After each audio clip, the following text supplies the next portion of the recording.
如果有个日本人问你说他爱好和平，我们到底怎样才能原谅他们的罪行？你会怎么说 ？If a foreign person asks you, if a Japanese person asks you, saying that he himself loves peace, how can we Chinese forgive Japan's crimes? What would you say? Well, I agree on one concept. Their crimes can never be forgiven, nor can they be forgiven, because that itself is unforgivable. And the Japanese government has not apologized for the crimes they committed in the Second World War as the German government did so far. The Japanese government need to understand that the former Chancellor of Germany, Willy Brandt, knelt at the memorial of Warsaw Ghetto, and almost every president of Germany would apologize to the victims of the Second World War. The Germans were not asking for forgiveness. They knew that they can never be forgiven. They were just asking for redemption that they may never receive. However, the Japanese government constantly tampers with history, brainwashes their young generations, trying so hard to make their people forget this history. There is an old saying in China, 多行不义必自毙. He who is unjust is doomed to destruction. The wages of sin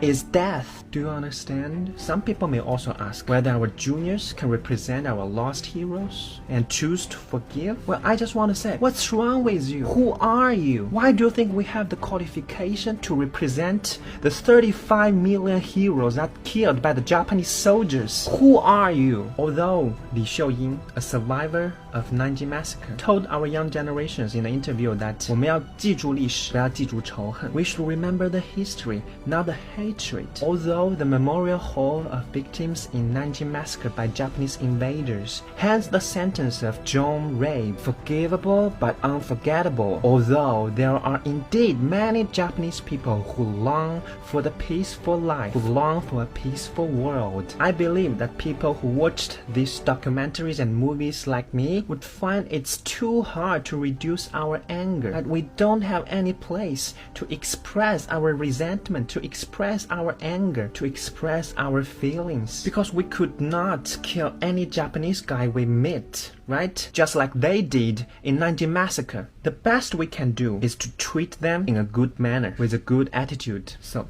what kinds of Japanese people can receive our respect? Listen, if you are Japanese, only those Japanese who respect the history, remember the history, seek forgiveness that they know they can never receive, deserve our respect. And anyone in the world, whether you are a Japanese, a foreigner, or Chinese, if you distort history, create hate, disrespect of the truth, and heartless, you will eventually receive your own death penalty, because you are doomed to destruction. And we as Chinese can only restrain our fists from beating you to death, because we are human beings and you are just an animal. You will eventually be punished by whatever God you believe. Although animal may have a family, you can sure feel pity of a passing life, but you need to remember and understand that the death of a monster is not worth the pity.